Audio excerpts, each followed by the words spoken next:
Good. Okay. Thank you very much. My name is Jeffrey Beinman, and I am a member of the steering committee of Independent Jewish Voices, as is another of the speakers. And I was asked to chair this somewhat at the last minute, so any deficiencies I hope you'll put down to my lack of preparation. But the purpose of this meeting is to introduce Professor Shlomo Sand and his latest book, copies of which are here, together with his earlier book. And we intend to have a discussion about the content of the book. I don't know how many people have read it, but we'll have a good account of the thesis of the book from Professor Sand. But also, we're fortunate to have Professor Donald Sassoon with us, and I'm going to ask him to make some introductory remarks, which will perhaps give us an account of the book and the background to the book, and then I'll call on Professor Sand, and then after that we'll open up the meeting to all of you for questions and perhaps some comments. So can I ask Professor Sassoon to say a few words? Yes, this is Shlomo's second book in what I understand is a trilogy, which in English would be The Invention of. So we've had The Invention of a Jewish People, which was launched in England, at least was launched here. Was it 3 years ago? Something like that? 4 years. 4 years ago. Now, today, we're having the invention of the land of Israel, and I'm told that you better brace yourselves for the invention of the secular Jew. Yeah. You. Us, yes. Yes. I always thought I existed, but, I mean, having read the previous two books, which I must say, although I have been a secular Jew for a pretty long time, even those first two books destabilized some of my beliefs. So allow me just a very, very brief semi-autobiographical note, because one of the reviews the previous book got, I think it's the one by Simon Schama, in the Financial Times, and Simon said that there's nothing new about this. There's nothing new about the invention of the Jewish people, that everybody in Golders Green is perfectly aware of that, which came to me as a complete shock, since everybody I know in Golders Green was not at all aware of that. So that would have been a revelation. But also I happen to have gone to a Jewish school, and nearly all the myths you list in both the previous book and this book were taught, well, not even taught, were taken to be absolutely normal. And I remember, in particular, in the previous book, something about which I was not quite sure, is when Shlomo says that, strictly speaking, there never was an expulsion of the Jews from the original land of Israel, etc., etc. Since I'm a skeptical historian, and since I know in France someone who is a great specialist of Roman history, I asked her, I said, I never thought about that. I took it for granted that, of course, the Jews were expelled. I mean, it doesn't mean that they have a right to go back or a state, I mean, all that. But nevertheless, I thought that as a matter of historical fact. And she said, poof, absolutely not. Jews were not, Romans never expelled anybody. They killed people, but they didn't actually bother to actually, put them on a cart, and it's much too expensive. And you want to destroy someone, you just execute the whole lot. So, of course, the Jews were. Everybody, she says, knows that. And I said, no, everybody who is a specialist in Roman history knows that. Yes, he said, that's what I meant. I said, yes, but there are people in the wider world who are not specialists in Roman history. So that is one of the things that I was not sure about the first one. The second one finds me much more fascinated and interested because this is very much the material of the historian of 19th and 20th century Europe, namely the definition of the state, the boundaries of a state, the nation of a state, and so on.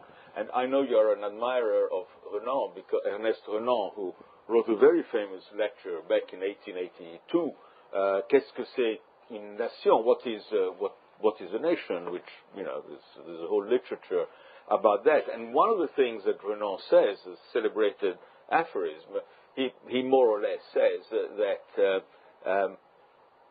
the people who make up the nation remember, and if they don't remember, they make it up or, you know, forget the exact words. And this is part of creating a nation. He then also adds, much to the annoyance of historians, because history is a threat to nationalism, because one of the tasks of the historians, he wrote in 1882, which is not bad, one of the tasks of historians is precisely that of dismantling some of the mythologies of nationalism. And since this meeting apparently is in memory of Eric Hobsbawm, yes? And Eric Hobsbawm was my teacher. I did my PhD under his supervision. One of the very things he insisted and he taught is that the one thing historians must do is to remember what people have either made up or have forgotten. This is the central task. And I think, Shlomo, whatever people might say about this or that part of the book, I mean, this is your central job. And even though you're never trained as a historian, were you? As a historian, yes, but not as a historian of Judaism. No, of course, of France. No, but France, yes. Yes. I don't want to speak at length because I want you to tell people about your central thesis. But one thing I want to say is that from a comparative point of view, because I'm a comparative historian, I like to look at A and then look at B and X and look at Y and compare and contrast. I mean, this is a sort of thing I like doing. And reading this book, I thought Jews, Zionist, nationalist, but also, frankly, even Jews in general, like to emphasize their exceptionalism. We are special. Not because we're necessarily the chosen people, although this adds to the exceptionalism, because God can only choose one, and, you know, it had to be us. The old Jewish joke, couldn't you choose somebody else, you know? But everybody, every nation which constructs itself also preaches exceptionalism. The Germans have a Sonderweg, the Americans have American exceptionalism, l'exception française, the particularities of this, peculiarities of that. It's a sort of ongoing saga in which everyone insists that they are special. And one of the things that make them special is the unchanging nature of the past. Everybody else changes. Everybody evolves. There is history all around us, except for us, whoever we are, Italians, Hungarians, Americans, and so on. We have an essence which never changes. And the point of politics is to find what our essence is and then make it realized. And I was very amused by the discussion on the boundaries of the land of Israel, because, as you point out, strictly speaking, the actual, you know, a unified state of Israel actually, if it existed for about a century. Otherwise, there is no particular story. And since I've done that kind of exercise for other European countries, it's very, very rare to have a state with national boundaries, with the same national boundaries stretching back for a very long time. I mean, they keep on changing. And every time they change, somehow the nation does not change. Had it not been, for example, for a little pact between the state of Piedmont and the French state, Nice would have been Italian, and instead of the bouillabaisse, they would have had zuppa di pesce, and they would have been patriotic Italian, just like the people who are a little bit on the other side of the border and are actually technically Italian feel like that. And one can multiply this. So in terms of demystifying the mythos, as you say, I think you've done an excellent job. I'm not sure your popularity in Israel, particularly in the establishment, will increase very much. That's obviously not something you want to. And my final point, because I want to listen to what you have to say, is to insist on the unpopularity of Zionism among Jews. You insist that the story that for 2,000 years we all wanted to go back, you dismiss it. It's just not true. That Jerusalem was a sort of, next year in Jerusalem, okay, it's part of a prayer, but that's about it. We have no next year in Jerusalem.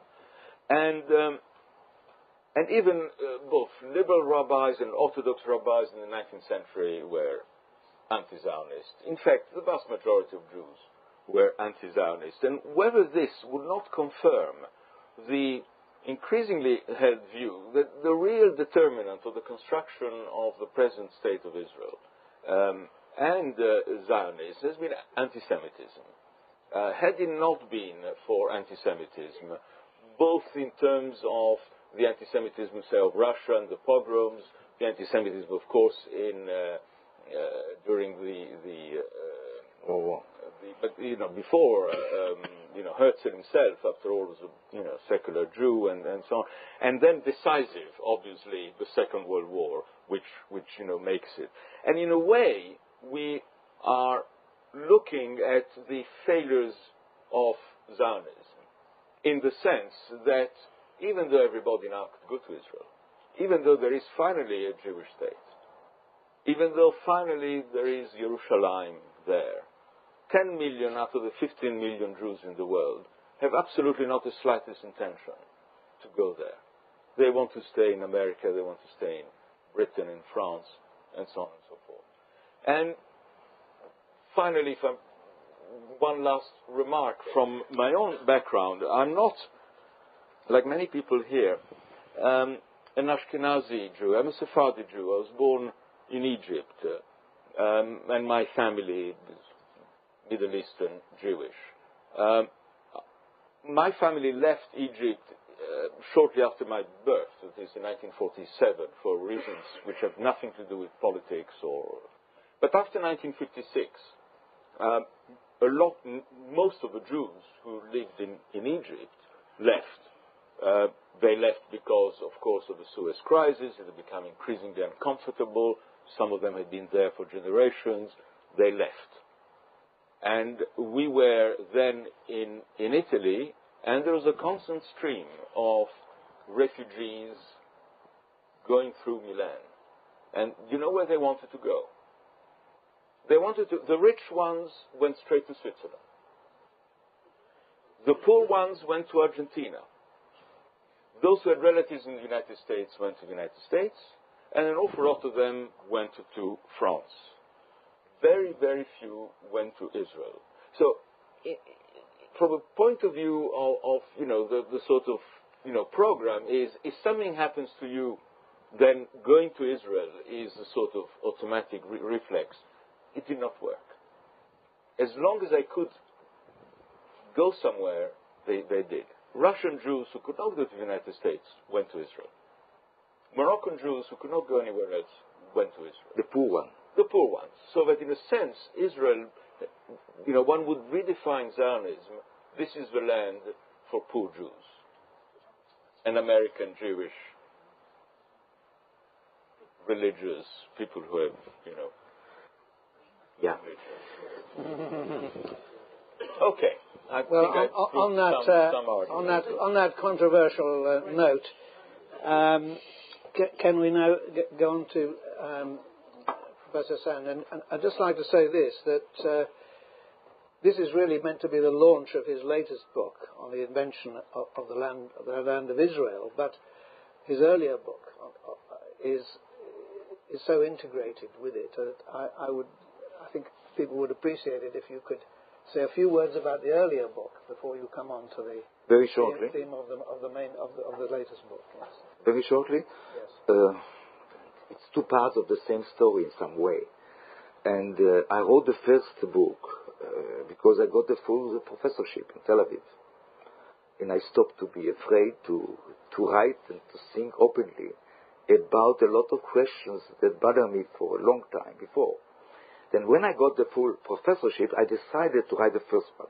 First one was a very banal book that I asked myself, first of all, what is a people? What is a nation? What is nationality? What is nationalism? Why I asked these questions? First of all, because from Britain came new voices in the 80s of the 20th century, like Benedict Anderson, Gellner, and Obsbaum, and a few others. Then, reading this stuff, I was thinking why nobody is applying it to the Jewish history. We know that the English is kind of, new nation. The French, the Italian, but only the Jew were in the eternity, you see. 4,000 years. Now, I'm lucky that I'm living in the Tel Aviv University when the historians are more or less like the historians in England in the beginning of the 20th century, not in the beginning of the 21st century. Now, the other thing that pushed me to write the first book was the discovery of the archaeologist, the Israeli archaeologist, about the fact that the exodus, the famous exodus of the Jews from Egypt, didn't happen. I remember the first time that I heard it, I was shocked. When I was young, I was leftist. But I believed that the exodus, the kingdom of Solomon, of David, it's history.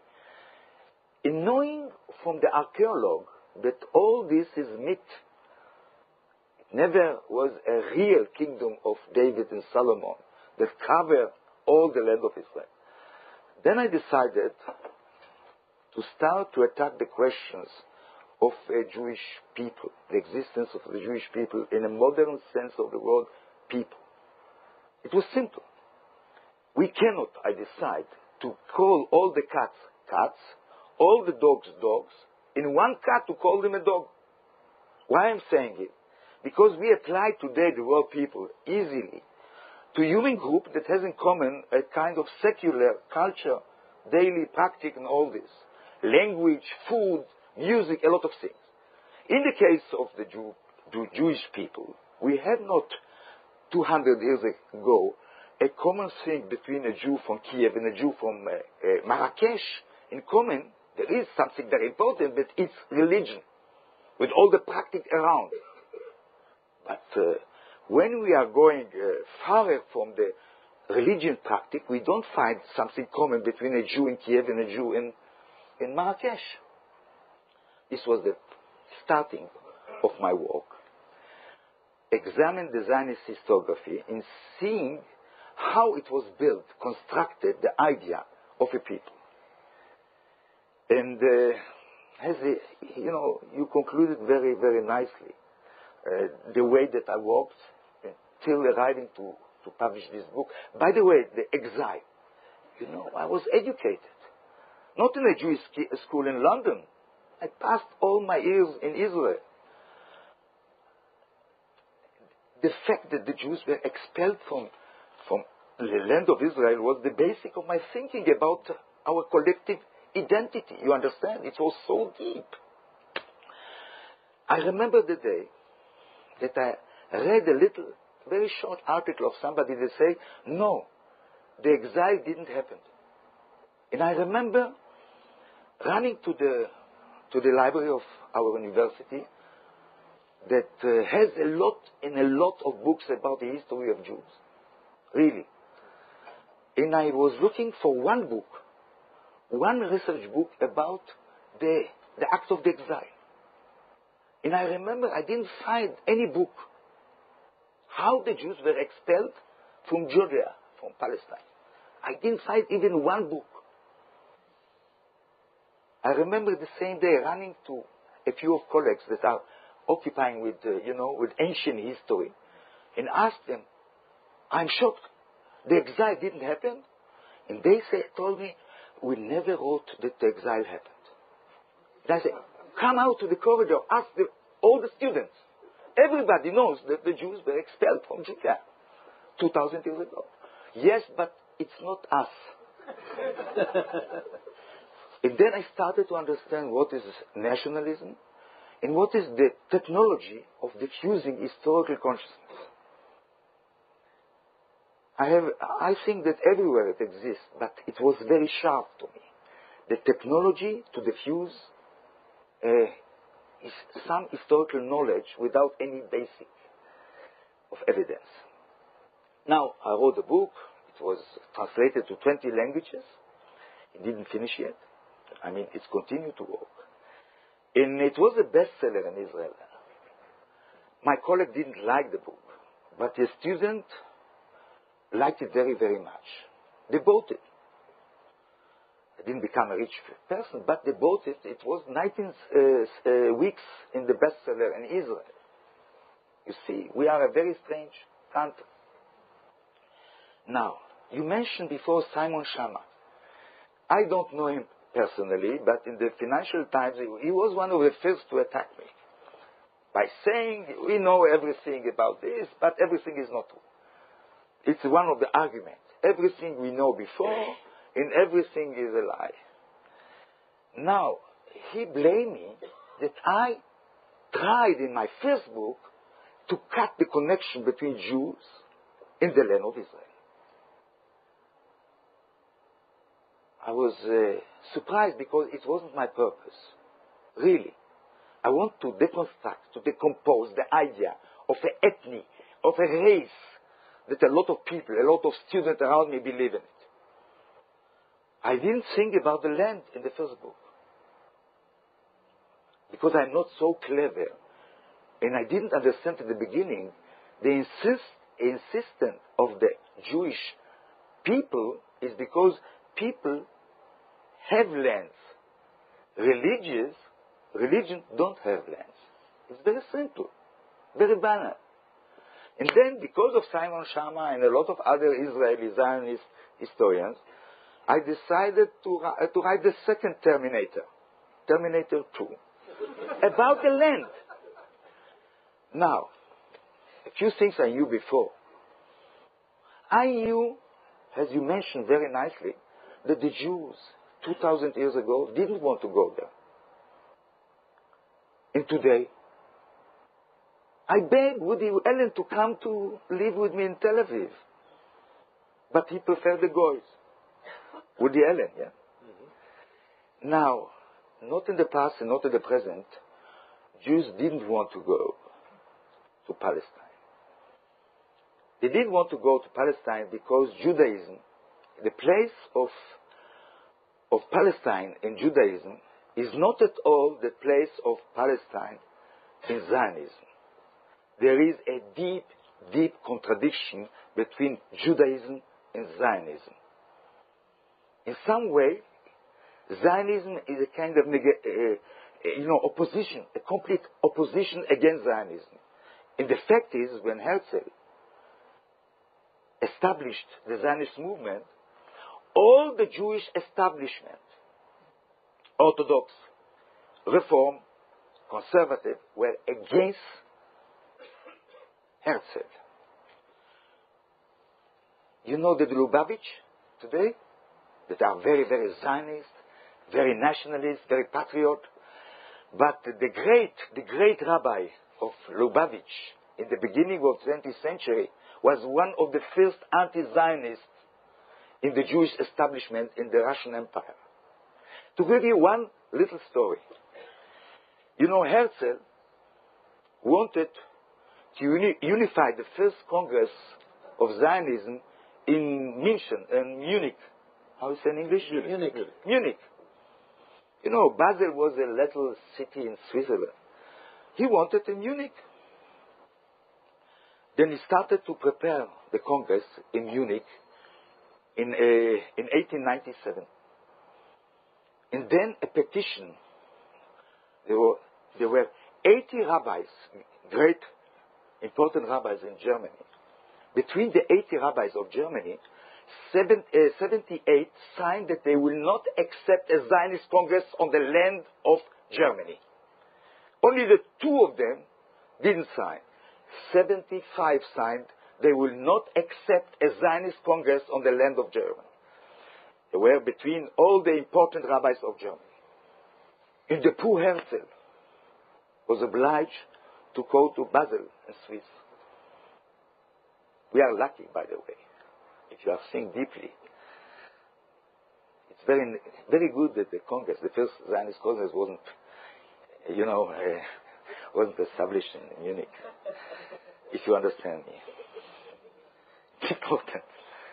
Now, you see, I wrote the book showing how the way, not only the Zionist historiography, translated the deep affinity, the deep relationship of the Jews to the Holy Land with the concept of a homeland. But in Jewish tradition, in Jewish religion, there is not a homeland. The Jew, like the Muslims, like the Christian, didn't have in history a homeland. It was very clear when I progressed in the book. The concept of a homeland is an ancient concept, and I try to make it clear in the beginning of the book. We can find in two occasions the notion of the homeland that can remind us the notion of the homeland today. It's the ancient Greek, and also in the Roman Republic before it became an empire. We have the notion of a patria, a patrie, a fatherland in the ancient time. But we don't have this concept, political concept, in Palestine, in Canaan, in the Jewish tradition. There is not a homeland. The promised land is not a homeland for the Jews.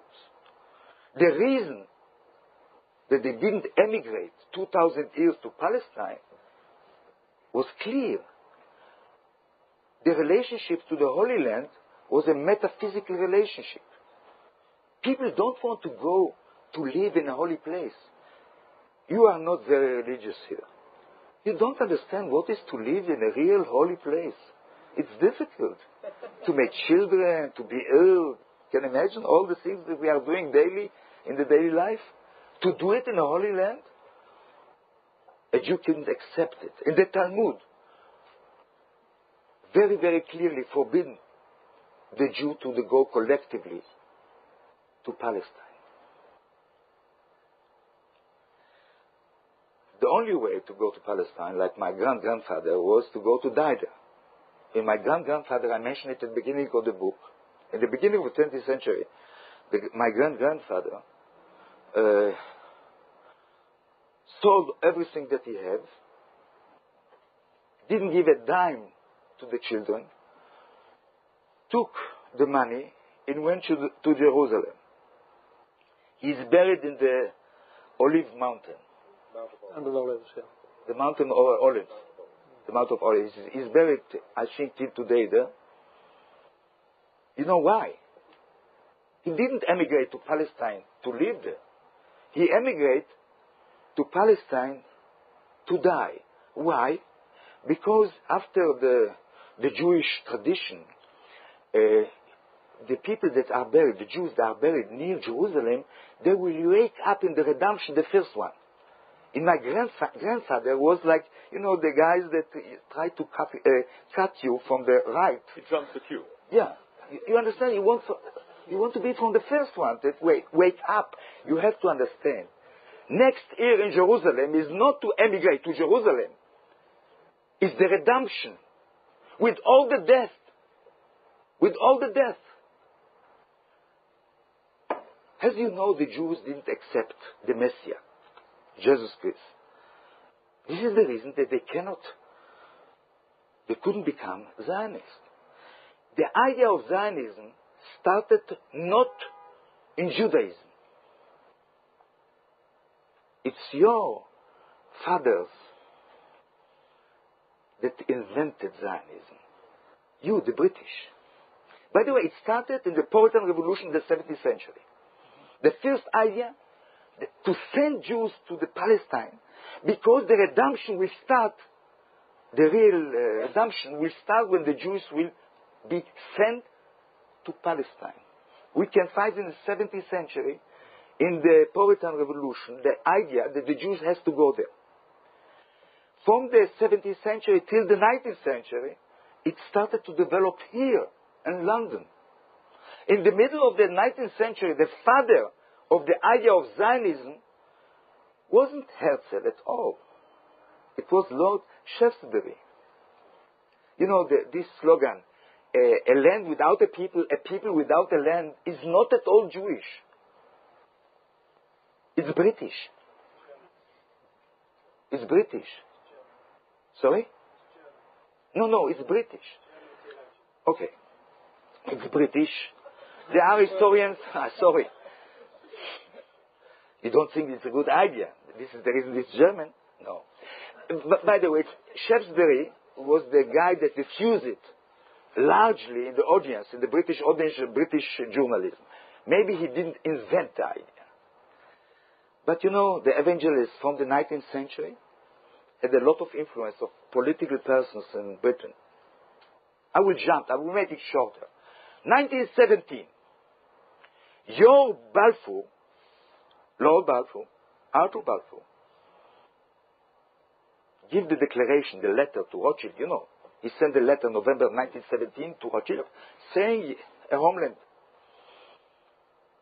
In that time, we have to remember November 1917, in Palestine, there are 700,000 Arabs, 60,000 of Jews. You have to remember, the Zionist Congress was in 1997. From 1997 till 1917, yeah, it's 20 years. Only 30,000 Zionists emigrate to Palestine, because the other 30,000 was anti-Zionist in Jerusalem. Jews that were against the idea of a Jewish state. This is the date of the declaration of the Balfour in 1917. By the way, Balfour, the others, member of the government, of the British government, Lloyd George and others, were pro-Zionist. Clearly pro-Zionist for a lot of reasons. One of the reasons was the background, the ideological religious background. The Jews, it will be good, they will return to Palestine. Secondly, is the interest. It always is going very practical in the British tradition now. You know, the imperialist idea, the ideological idea. About Balfour himself, he was a little bit anti-Semitic. Very tough to the Jewish emigrants that came from the Russian Empire. Very, very tough. He's one of the responsible of the law, anti-emigrant law in Britain against Jews that came from the East. And I asked myself, writing the book, if it's so, you know, in Israel, Balfour is considered the second Moses. A second Moses, really. There is a street, by the way, there is a street after Balfour. And not after a lot of other things that it's very surprising that they don't have, streets in Israel. But Balfour, there is even a village that after the name of Balfour. He was an anti-Semitic. We have evidence that, he didn't like the Jews. And he was afraid from this emigration. And he's one of the responsible of the law against the Jewish emigration to Britain. But this is not so important. The departure point of the existence of Zionism in Israel is not the Balfour Declaration. It is the law of 1924 that was fixed in the United States against emigration. If you want to understand the date of the birth of the idea of an Israeli state, it's first of all 1924. Till 1924, more or less 3 million of immigrants from the East went to the West, coming to the United States from New York, from Montreal till Buenos Aires. In the same time, it was something like, 60,000 that went to Palestine. After the law of 24, we can see much more emigration to Palestine, especially in the 30s, the German Jews that were kicked out because of the Nazism. I followed all these steps. I tried to understand the place of the land of Israel and also the word, the concept. The land of Israel is not a biblical concept at all. It's a Talmudic religious concept. It's not a geopolitical concept at all. Only Zionism took this concept and built of it a notion of a homeland or national territory. Now, not to be too long, I will stress one thing. The notion of the land of Israel, the notion of the historical right of the Jews on the land. By the way, in my point of view, it's a crazy notion. After 2,000 years, to have a historical notion, right, it's unbelievable. You can imagine it?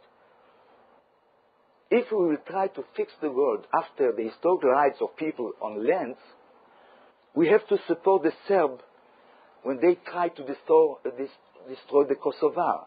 It's not 2,000 years. It's 200 years. There were people with the Serb dialect that were living in Kosovo. Then if the Jews has a right on the land, why the Serbs don't have a right on Kosovo? Why the Arabs has not a right on of Spain? And we can continue till Manhattan. Why the Indians will have not a right to kick out all the white and black people in Manhattan? It's not 2,000 years. And maybe you will start to think about kicking out the Normans from here. There is, it's a crazy thing, the notion of historical right. And it is in the health of the Zionism, the historical right. But what is the relationship of all these stories with the political actuality? What is the reason the Zionists left nice people? I imagine that you heard Amos Oz. You know who is Amos Oz. Aleph Bet Yeshua. The second one is a friend. You see, there are nice people that are against the occupation of the occupied territories. Very nice people that think that the Jews has not to dominate 45 years a Palestinian population without any rights. Not 45 days, not 45 months, 45 years keeping a population without any political, civic, or trade union rights. Now, these nice left people, liberal Zionists, from 1967, they have a problem. Because if they justified Zionism with the idea that there is a historical right, that the land of Israel was always a homeland for the Jew, what is the problem? The homeland of the Jew after the Zionist myth is not Tel Aviv, not Haifa, not the coast. Where is the homeland? The mythology, biblical homeland of the Jew. Bethlehem, Jerusalem, Hebron, Nablus, Jericho. This is the homeland. Every child in Israel is studying the Bible as a historical book. From 7-year-old till the 18 years. And he knows that this is the homeland. In Jericho, in Bethlehem. Then, how come that Amos Oz, Aleph Bet Yeshua, the left Zionist, asking to leave all these places of our homeland? Is for them is to live, you will renounce of Cambridge and Oxford. Do you understand it? This is the homeland. In the biblical time, Tel Aviv, Haifa wasn't important in the myth. But these areas are important. Then all these Zionists, leftists, liberals, nice people, they are advising to go out from the homeland to a foreign place that is called Tel Aviv. Okay, I'm a patriot. Do you know it? I was asked today, What is my homeland? It's not Paris, it's not London. What is my homeland? I think it's Tel Aviv. It's not the land of Israel. Because the land of Israel has not borders. What is the danger of all this myth today? The land of Israel has not borders. It's not the Jordani. The term the land of Israel is not stopping a Jordani at all. In the Zionist myth, the land of Israel is still Rabat Ammon, still Amman. It's a part of the land of Israel. If we wouldn't stop in Jordani, if we conquered also the other part. You have to go to Syria and into Iraq. Syria is a part of our land, of our homeland. It's not a Jew. From the Iraq river to the Nile. To the Euphrates. Yeah. Now, I will not come to political questions. I imagine that you will have it in your questions, and I will stop here. Okay? Okay.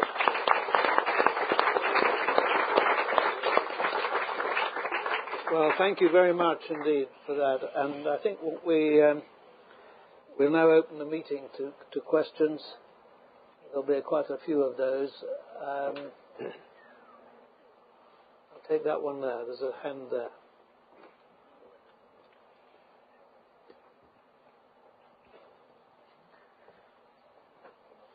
Shlomo, you said that the land of Israel was not delineated in the Bible. There's no mention of Israel in the Bible.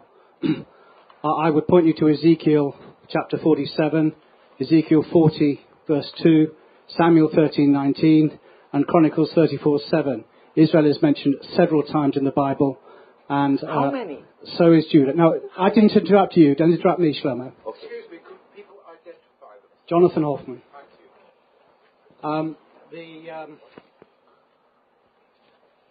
The second point, Shlomo, you say Israel is not a biblical concept. Unfortunately, you've written yet another book which shows you're an academic fraud.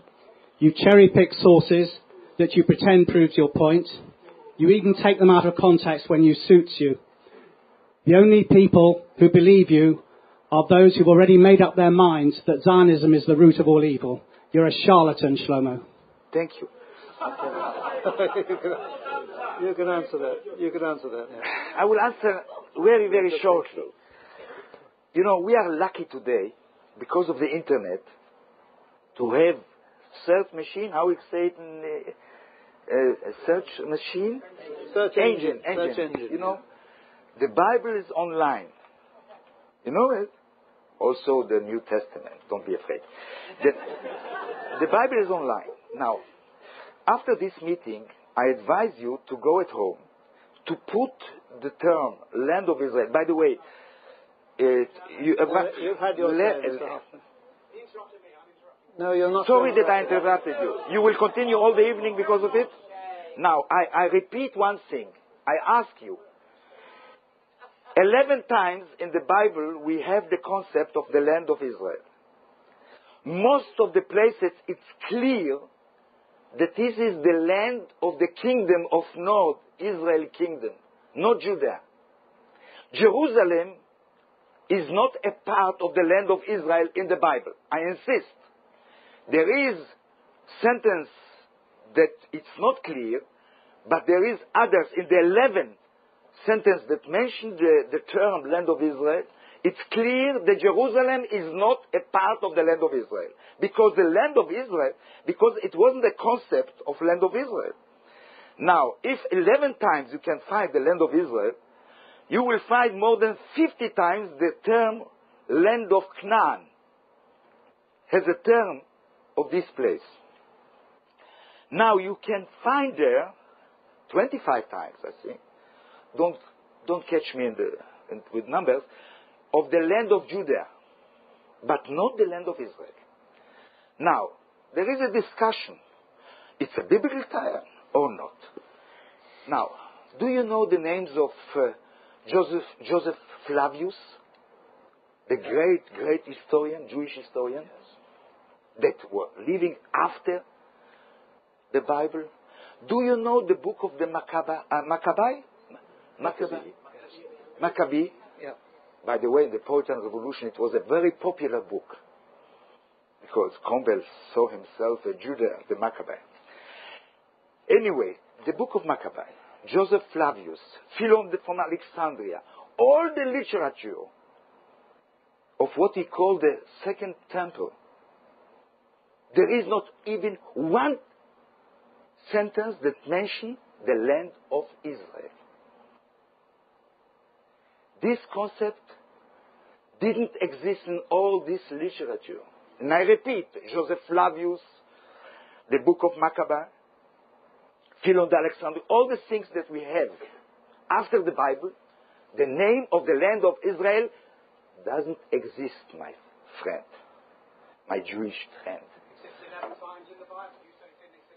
We don't want to hear from Mr. Hoffman again. I say it doesn't exist. One moment. It's very important to understand.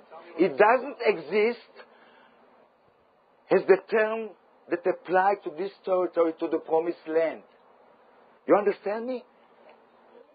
In the Talmud, they mention a lot of time the land of Israel is concept, a religious concept of the Mishnah and the Talmud. And by the way, the borders of the land of Israel in the Mishnah, in the Talmud, in the real Judaism, in my point of view. You know what is the borders of the land of Israel in the Mishnah and the Talmud? There is borders. It's from... the Egypt River. No, not at all. This is very interesting. It's from, I don't know the name, Accra, from Eka till Ashkelon. This is the land of Israel in the Talmud. You have to know it if you discuss about terms. Okay? What is this, the second thing? Yes, I'm a fraud. You see? Well, I don't think we need to go into that. It touched me a lot. But after, I'm quite sure that when you said it, you were a good lecturer of me. You read the book. Shlomo, I don't think we should pursue that. Thank you very much. We shouldn't pursue that. I mean, as to this, we've had enough of it.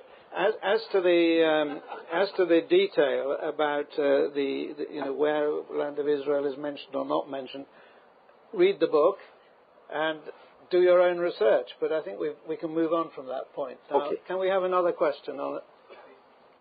There's one over there. Yes. Sorry, there are plenty. It's difficult to get the right order. I've got the microphone. No, let's have this one first, and then we'll go over there. Come on, ask your question. Wait, because even we can't hear. Yusuf Sharif, King's College London. Professor, when you wrote these books, didn't you fear that your arguments would be used by people who are against the existence of Israel? Did you face this problem when writing it? Thank you. That's a good question. Do you want to say something? Yeah. As you know, politically, to answer, as you know, politically, I'm a very moderate person. No, it's not a joke. It's not a joke. Historically, I consider myself, as Donald said before, very, very radical by decomposing the myth. But you have to know, politically, I'm for a solution of two states. I never was in my life against the existence of the Israeli state. By the way, not of a Jewish state. Because, as you know very well, there is 25% of the population, citizens of Israel, that are not Jews. And I don't want that Britain will define itself as the state only of the Englishmen. You agree with me? Then politically I'm very moderate. I'm for two states, Israeli state and Palestinian state, confederated. Okay? I'm not from one state solution. You understand me? Now, writing the book, I was thinking that, people that don't agree with me politically, they can use it. But if somebody really read my book, read my conclusions, he knows very well that I am not against the existence of Israel today. We cannot go back in history. Even if Zionism, even the myth, nice thing, the myth, for me, become lies. Because, you know, when the myth decomposes, it's become a lie. But it doesn't mean that you can go back. Now, but thinking like this, you cannot produce books. I think that I am very careful in my conclusions, political conclusions. Try to read the second one. Okay? But you know, people interpret you. You see what the people made with the Bible? Okay? The people that wrote the books of the Bible, the people that wrote the books of the Bible, they didn't know that they will be used by the Zionists 2,000 years, 4,000 years later or 3,000 years later. Yes. Can we go on to another question? Yes. Okay, thank you very much. There's somebody at the back who was... This woman. Woman at the back. Right. The question of the two things, the land and the people. The Jewish people have a very clear identity, whether they're secular, whether they're religious, whether they're in Israel or in the diaspora. There's something that holds them together and has held them together all that time, in spite of the fact that they haven't had a land, and the world has benefited hugely from those people. And those people, for various reasons in history, have been deprived of a land, and it's time that the world allowed them to have a small piece of the earth. I think that is a very important question, and I think what's worried me throughout this whole discussion and reading the books as well is, what does it mean to be a Jew if the ethnic character is missing, and if the attachment to the land of Israel is missing? What does it mean? Because clearly there is still a Jewish people. What's your view on that? I will answer the woman. No. Before Hitler, most of the Germans from Jewish origin wanted to be Germans. Most of the French from Jewish origin wanted to be French. One moment, Dreyfus was first of all a Frenchman. By the way, I'm putting forward that the first Germans were Jews. The first French, really, because they were in the cities, because they were not peasants, they were the first people that belonged to the national culture in Germany in French. Okay? They become very, very French. I will tell you a little story that was written in a book by an ex-Comintern agent in Germany. He was a member of the Communist Party, agent of a Comintern. He was arrested by the Gestapo in 35 or 36, I don't remember. They sent him to the concentration camp. And he, that wasn't from Jewish origin, said that the most tragic thing in the concentration camp was the people that was arrested because they are Jews. The communists, the socialists, the trade unionists knew why they are in the concentration camp. The German Jew didn't know. They didn't understand why they had been arrested. And he's writing, it was tragic to see these people that didn't understand why they are arrested as Jews. No, I don't think, first of all, that always the Jews consider themselves as Jews. From Trotsky till Rosa Luxemburg. I don't think so. A lot of people from Jewish origin saw themselves or Germans or Russian or French or socialist or communist, first of all. The question that you put forward, what is a secular Jew? It's a very important question, and this is my third book, The Invention of the Secular Jew. Who invented the secular Jew, the anti-Semitic, the racist, that consider the Jews that belong to an ethnic or to a race. And I try to show in the book that the Jews are not an ethnic and not a race.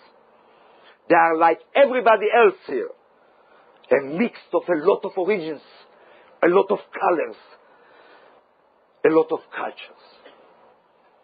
The fact that today, in the beginning of the 21st century, so many people consider themselves a secular Jew and prefer to be a secular Jew much more than to be American or British, it's a very important phenomenon. My question is very simple. You see, I put forward a question. I can become a Christian if I want, converted to Christianity. It's possible or not? With a lot of chance, I can become a British citizen. Yes or no? With a lot of difficulties, but I can become. Even if my broken English, it's a problem, but I can become.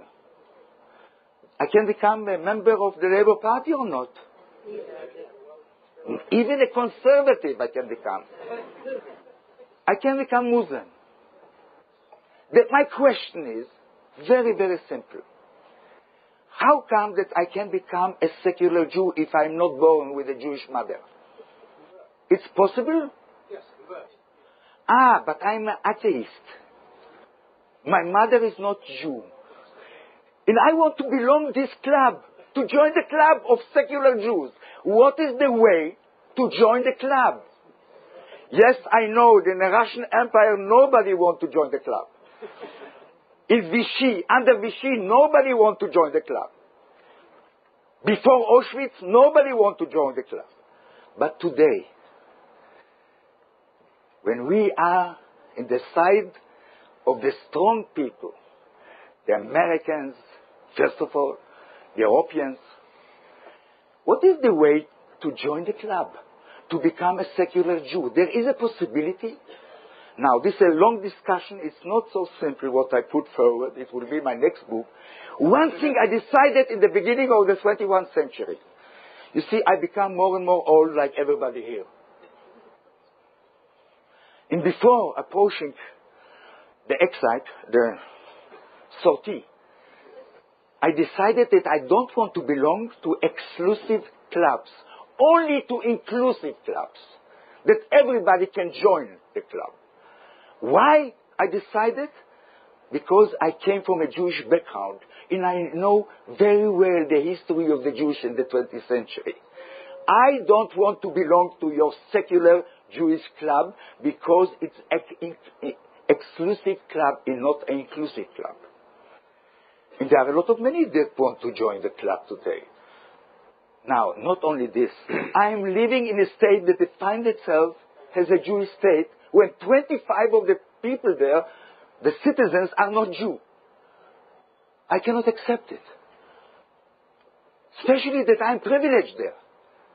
My Palestinian-Israeli student, Israeli citizens, has not the privilege that I have. Now, if you are from a Jewish origin, you can come tomorrow to Israel. In 3-4 days, become an Israeli citizens, coming back to London, and feeling that this little land is your land, but it's not the land of my student, Palestinian student, Israeli citizens. Not at all. I cannot accept to belong to your exclusive club. Sorry.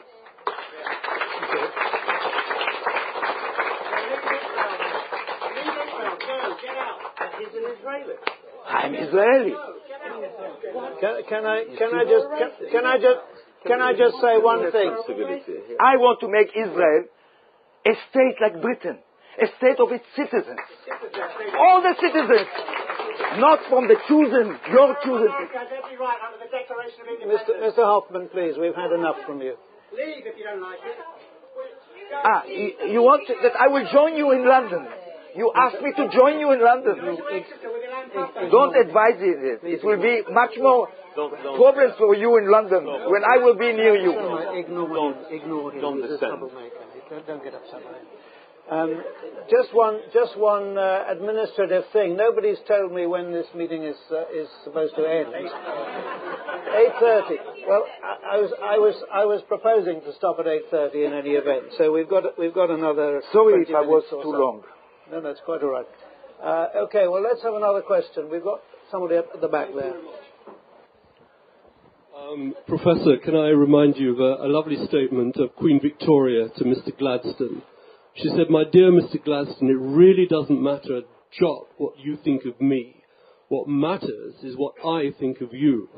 Similarly, for us Jews in the Galut, in the diaspora, it really doesn't matter what we think we are, whether we think we're secular or Labour or conservative. What matters in our history is what the host community think of us. Now, I want to make that point. The second point is the question to you. Are you by any chance aware of the work in Israel of Mr. Tzvi Sinai? Does that name ring anything to you?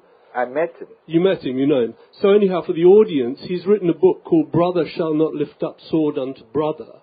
And it's a very interesting point that he makes, that in accordance with the work done by David Ben-Gurion and President Ben-Tzvi about the people of the land of Israel, he argues actually that the Palestinians and argues very cogently with charts going all the way from AD 68 to 1948, that the Palestinians are in fact Jews.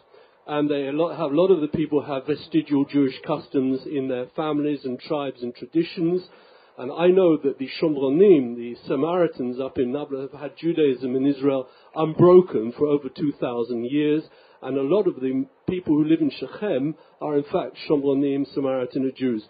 Would you like to make a comment on that if you can? Yes, very quickly about the first question that, the anti-Semitic made the Jew, the secular Jew. Sartre wrote a little book about this, very interesting book. The look of others as a part of my self-definition, my self-identity. You are right. All my life, I say that I will continue to be a Jew till the last anti-Semitic person will live with me on this planet. Lately, because political public anti-Semitism disappeared in the Western world, not marginal anti-Semitism. I'm speaking about political public anti-Semitism. You cannot compare today the marginal anti-Semitism with a century between 1850, 1950, what it was to be a Jew in Europe. 1850 till 1950. It was serious anti-Semitism, the Judophobia at that time. Nothing to compare to today. Now, the fact that the Jewish are, the Zionists are using this Jewish identity because, it's an empty identity in some way, for a secular, not for a religious Jew. It's empty because you don't have a specific secular Jewish culture.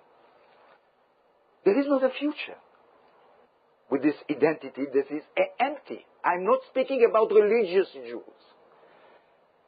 To be defined only by your enemies, it's a very important thing, but you cannot, I don't accept it. Especially that Israel are using this identity today in its politics. There is instinctive support of Israel by a lot of Jews that cannot find other acts of identity, of Jewish secular identity. They identify themselves with two things. Two things put forward in this Jewish identity is the Shoah in Israel. If a tragedy becomes the center of your identity, you have to think about it. I advise you to think about it. It can be very perverse. You have to understand. Now, about the second question. Tzvi Sinai is a nice guy, a right-wing guy, very nice one, that very, very early understood that keeping this Palestinian population in this condition till now is not possible. He is from a great land of Israel, Tzvi Sinai. And then, like me, he found the writings of Ben-Gurion, Ben-Tzvi, and others, Belkind and others, saying that the real descendant of the ancient Hebrew is the Palestinian. I think that he exaggerates. I don't think that the Palestinians are the real descendant of the ancient Hebrew, because everybody is mixed, as I said before. Every conqueror of the Palestine lands, left his sperm, Sperm, a specialist of seeds. they Seed are, is a more polite. I'm telling to my students, the Palestinian-Israeli students, don't believe that you are the chosen people. Not. My concept of identity, my concept of nationality is not biological concept. I am attacking the genetics research about what is a Jew. The difficult to define in Israel what is a Jew, a secular Jew, put a lot of people in the road to define Jews by genetics. You read about it. I was attacked by it. It's unbelievable. Not in Britain. They were very, very careful not to mix genetics with culture. But in the United States, all the attacks in the United States say no. The Jews are a people. The Jews are a race people because the genetics, the DNA, is common for the Jews. It's a bluff. It's not serious. It's only the Yeshiva University in New York. Now, I don't believe the Palestinians are the real Jews, because Jews for me is a cultural concept, not a genetic. They are not Jews at all. They are Muslims, Christians, not Jews. You understand? Because for me, Jewishness is first of all, before everything, a very important religion in the Western world. They are not Jews. But the chance that a member of Hamas living in Hebron will be much more a direct descendant of the ancient Hebrew is 1,000 times more possible than me. Thank you. Okay, I'm going to bring in Professor Sassoon now. I'd like to comment on the same point. Just to add on this eternally fascinating topic of who is a Jew. Freud has a sense, who is a Jew? And he says, well, I don't know, the religion, I'm not religion, I don't speak Hebrew, there's a long list of things he's not. Yet, I cannot put it in words. Can you imagine the founding father of a talkative pure, yeah. The one where he could not find the words to define it. It was something imponderable. But like you, I was rather taken by Jean-Paul Sartre's famous essay that the Jew, in a way, is defined by the anti-Semite, that it is the others. And, some identities we choose, football teams, stuff like that, but even that there is a social and cultural environment which may force us to one direction or another one. But on the whole, yes, we also respond. And that was the kind of Jew I was, the one you say is invented. I mean, a secular Jew, because not a religion and so on. But then, recently, I've become more Jewish. Not because I reread the Bible or I had, a sort of return. No. It's not the anti-Semite which made me more Jewish. You fall in love in a Jewish girl? No. Not that, Shlomo. Much more interesting, or less interesting. No, I have become, like many others, I think it's like you, we had a conversation about this once. I have become more Jewish, not because of anti-Semitism, because frankly in my entire life I haven't really encountered anything which could remotely be described as serious anti-Semitism. I may have been lucky, but that's the way. No, what made me more Jewish is the state of Israel. But not because it's my state. Precisely because it is not my state. It's your state. You're an Israeli citizen. I'm definitely not. But because it calls itself the state of the Jews. And somehow it involves me in everything it does. And I cannot sort of just shrug my shoulders as I did for many years and say, this is nothing to do with me. They do whatever it is. I may dislike it, but then I'm not sure I like Chinese policies in Tibet or Burma or something. But actually it was not like that. And so I and some of the people, by the way, who are involved in Independent Jewish Voices, which co-organize this, in a way we are saying, not in our name. That is, I do not have a choice. You know, when Israel will be a state for all its citizens, including, of course, the Palestinians, and it will be a state like Egypt or Switzerland or France and so on, and there will be no anti-Semitism, then I can relax and say I have so many other interesting identities, much more than the Jewish one. It's very important. I treat you in the new book. I mention, not by name, I mention... Hope so. Yeah, I don't want to make you more difficulties that you have. Anyway, I mentioned this phenomenon of people that define themselves as Jew, not Zionist Jew, that feel very badly with the militaristic behavior of the Israeli state. I mentioned you, I praised you. There is not a problem. By the way, I didn't deny the Jewish identity. It's stupid. I deny the existence of a Jewish secular culture. You know, it's a fact that there are people that define themselves Jews. I praise you in the book. You helped me as an Israeli citizen. No problem. I don't think that you have a future as a Jew. It's very, very important politically. Okay.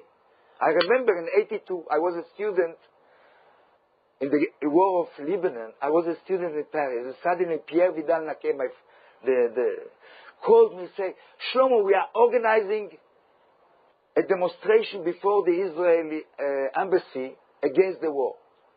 You have to mobilize all your friends, Israeli friends, to come to the demonstration. This is under the name Jews Against the Lebanon War. And I asked him, but, it's a problem. I cannot bring other people, not Jews, to the demonstration. And I had a lot of friends, not Jew. I think it's a problem. Till now, it's a problem.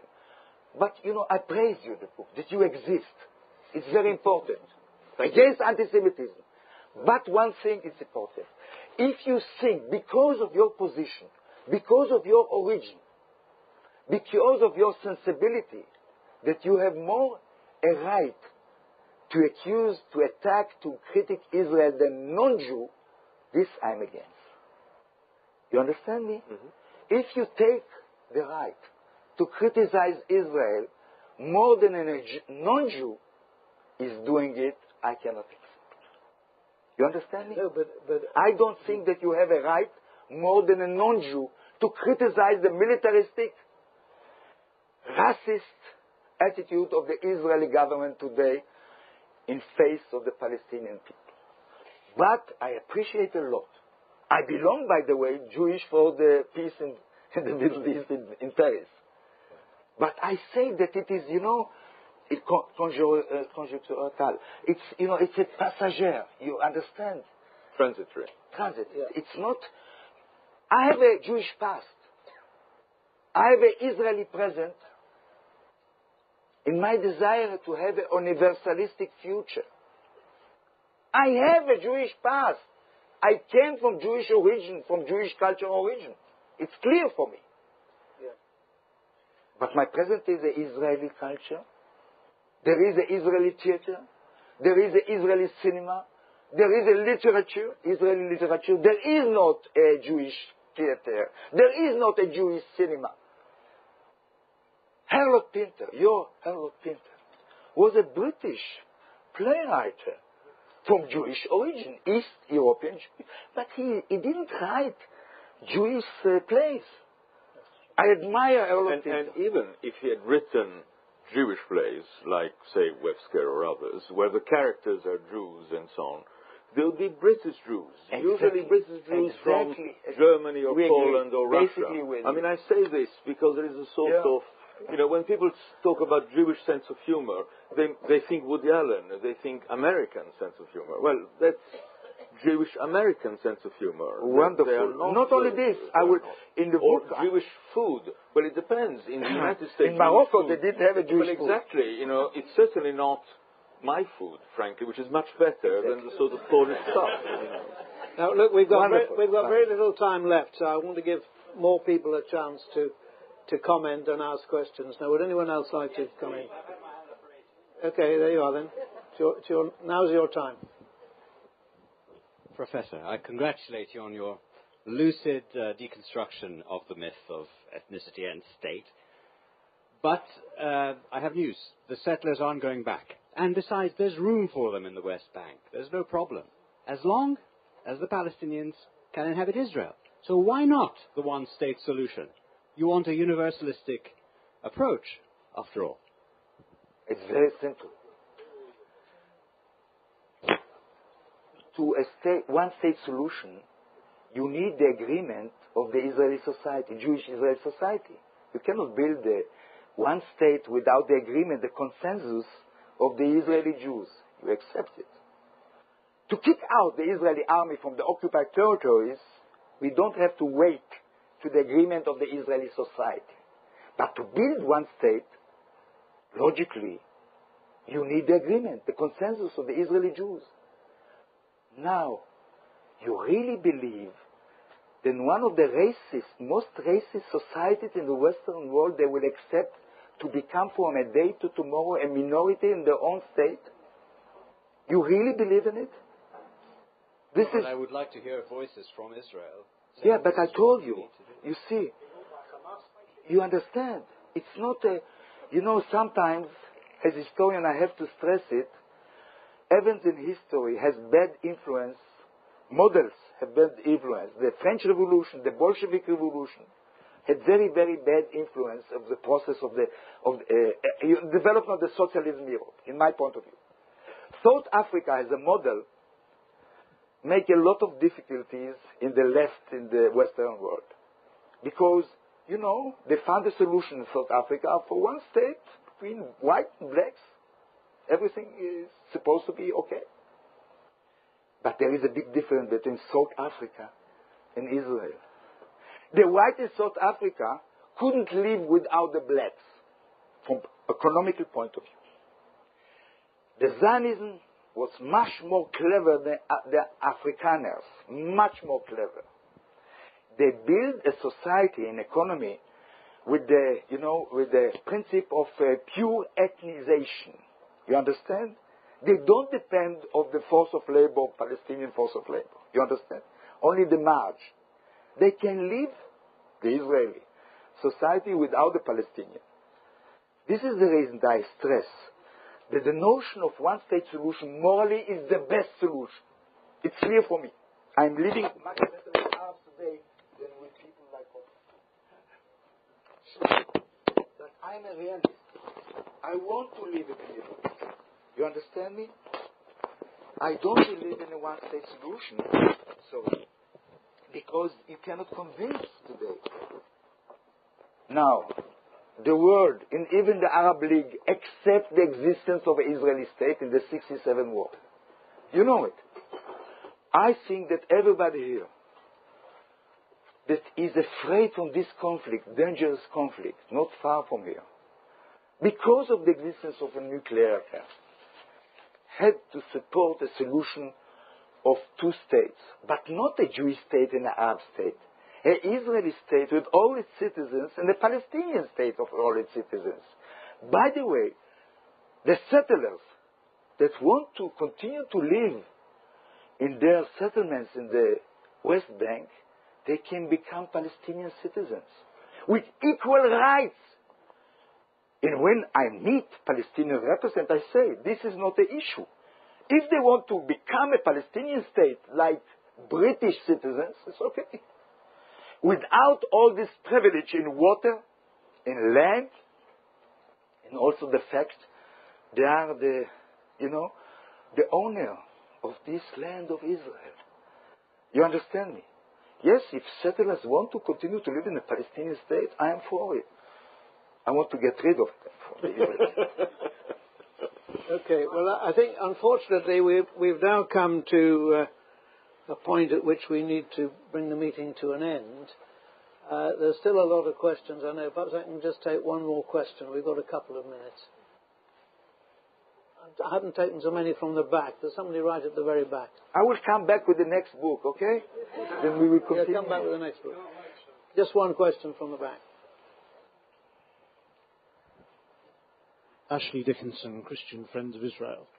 Whether we call it the land of Canaan or Israel, the fact of the matter is it is the land promised to them by our Father God in Genesis chapters 12, 13, 15, Exodus 33, Psalm 105. And by the way, I'm coming to my question, it's not quite true that there is representation for Palestinians in the Knesset. 3 Arab Can you just ask your question, because we're very short of time? The Jews were exiled from the land of Israel by the Romans and persecuted for centuries afterwards. Don't you believe that your book, by claiming that this wasn't true, belittled the depths of the persecution that the Jewish people have faced throughout the ages? I'm not just talking about Nazi Germany either. Imperial Russia, those of us who have seen Fiddler on the Roof, seen how the inhabitants of Anatevka were turfed out. No, I'm sorry, what is your question in one sentence? Jews were exiled from the land of Israel by the Romans, persecuted for centuries, and don't you believe that your book, The Invention of the Jewish People, belittles the depths of persecution that they had to face centuries afterwards? The question is, do you think it belittles the suffering?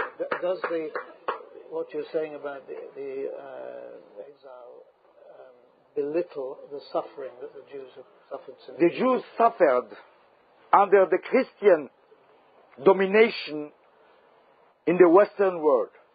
They suffered under this domination, Christian domination, much more than under the Islam, as you know, because you started with history. The Jews were not expelled from Palestine, Canaan, Judah, not at all. You will not find, if you will find one book, historical research books that describe the exile of the Jews from Judah, I will give my demission to the Tel Aviv University. I promise. That's the end. You heard me. Now about the suffering. Yes, the Jews suffer a lot from the Christian churches, all of them. For the Christianity, the legitimacy of another monotheism wasn't natural. You have to understand. Only one Israel could exist in the Christian tradition. Verus Israel is one, the son of Jesus Christ, not the Jew. By the way, no, Jesus Christ was a Christian. He wasn't a Jew. Sorry. If you think that you are defined genetically, okay, Jesus Christ is a Jew. I think Jewishness is something more important what you think about Jews. I don't think that the Jews were expelled. But if you really want to understand Zionism, really, you have to know two things. Zionism was a secular movement that said that God promised us the land before He died. God is death, but He promised it before the land. About anti-Semitism, yes, anti-Semitism was one of the deep culture of Christianity, anti-Judaism. But it is the past. Christian people like you today love Jews. And I am very happy about it. And today, more and more, I am convinced that if in the past anti-Semitic was a person that didn't like Jews, today an anti-Semitic is a person that the Jews don't like him. Thank you very much. Okay.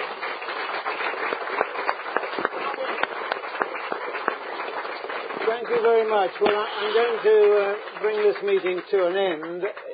If anybody wants to buy the book, I think it's right here, the latest book and the other book. But this is a matter for the publishers who are here. Do you want to say anything finally about the... Thank you very much for kind of arranging the meeting for us. It was very entertaining, very interesting. And yes, the books are available all at the discount. And thank you very much to our speakers, and thank you all for coming.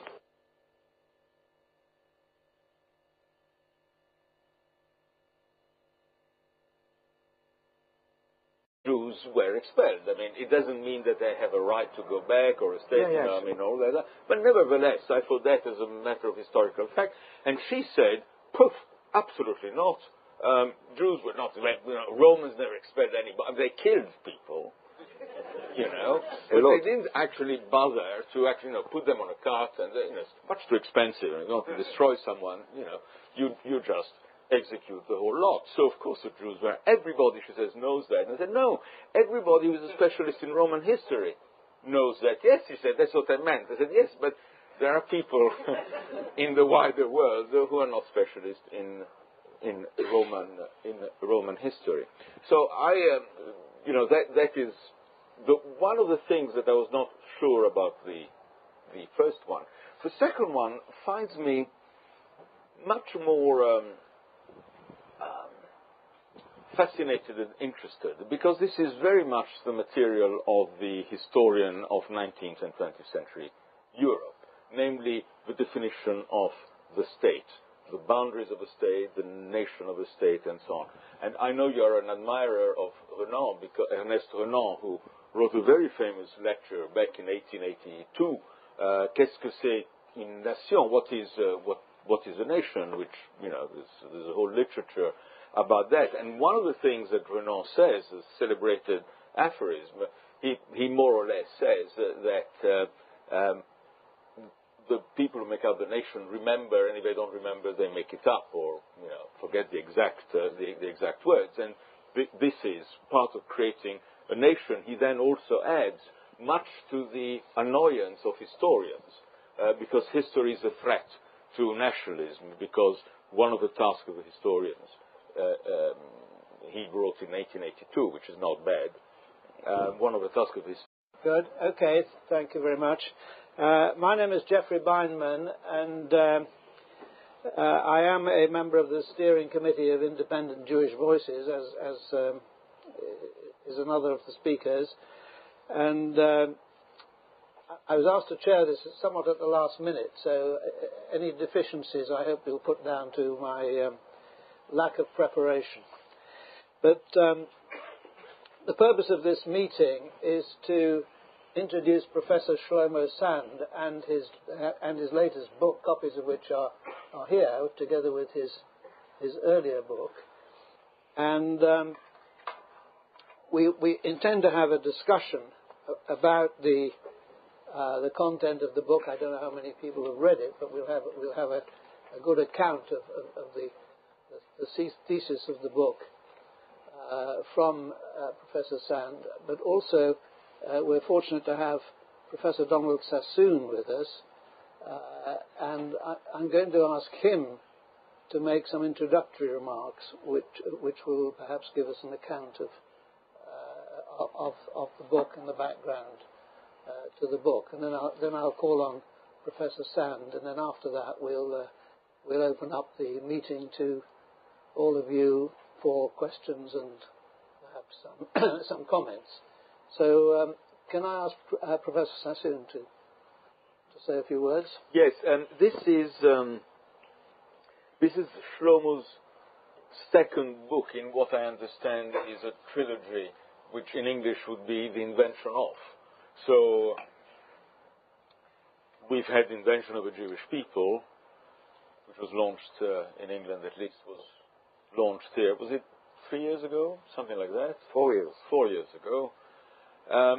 Now, today, we're having the invention of the land of Israel, and I'm told that you better brace yourselves for the invention of the secular Jew. Yeah. You. Us, yes. Yes. I always thought I existed, but, having read the previous two books, which I must say, although I have been a secular Jew for a pretty long time, even those first two books destabilized some of my beliefs.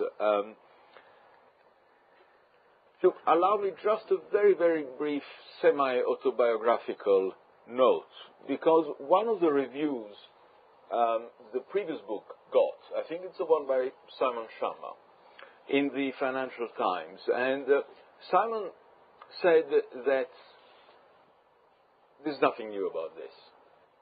there's nothing new about the invention of the Jewish people, that everybody in Golders Green is perfectly aware of that, which came to me as a complete shock, since everybody I know in Golders Green was not at all aware of that. So that would have been a revelation. But also I happen to have gone to a Jewish school, and nearly all the myths you list in both the previous book and this book were taught, well, not even taught, were taken to be absolutely normal. And I remember, in particular, in the previous book, something about which I was not quite sure, is when Shlomo says that, strictly speaking, there never was an expulsion of the Jews from the original land of Israel, etc., etc.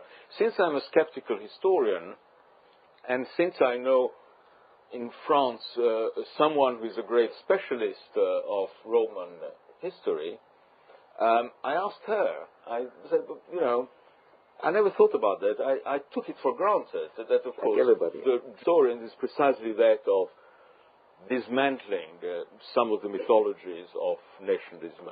And since this meeting apparently is in memory of Eric Hobsbawm, yes? And Eric Hobsbawm was my teacher. I did my PhD under his supervision. One of the very things he insisted and he taught is that the one thing historians must do is to remember what people have either made up or have forgotten. This is the central task. And I think, Shlomo, whatever people might say about this or that part of the book, I mean, this is your central job. And even though you're never trained as a historian, were you? As a historian, yes, but not as a historian of Judaism. No, of course, of France. No, but France, yes. Yes. I don't want to speak at length because I want you to tell people about your central thesis. But one thing I want to say is that from a comparative point of view, because I'm a comparative historian, I like to look at A and then look at B and X and look at Y and compare and contrast. I mean, this is a sort of thing I like doing. And reading this book, I thought Jews, Zionist, nationalist, but also, frankly, even Jews in general, like to emphasize their exceptionalism. We are special. Not because we're necessarily the chosen people, although this adds to the exceptionalism, because God can only choose one, and, it had to be us. The old Jewish joke, couldn't you choose somebody else, But everybody, every nation which constructs itself also preaches exceptionalism. The Germans have a Sonderweg, the Americans have American exceptionalism, l'exception française, the particularities of this, peculiarities of that. It's a sort of ongoing saga in which everyone insists that they are special. And one of the things that make them special is the unchanging nature of the past. Everybody else changes. Everybody evolves. There is history all around us, except for us, whoever we are, Italians, Hungarians, Americans, and so on.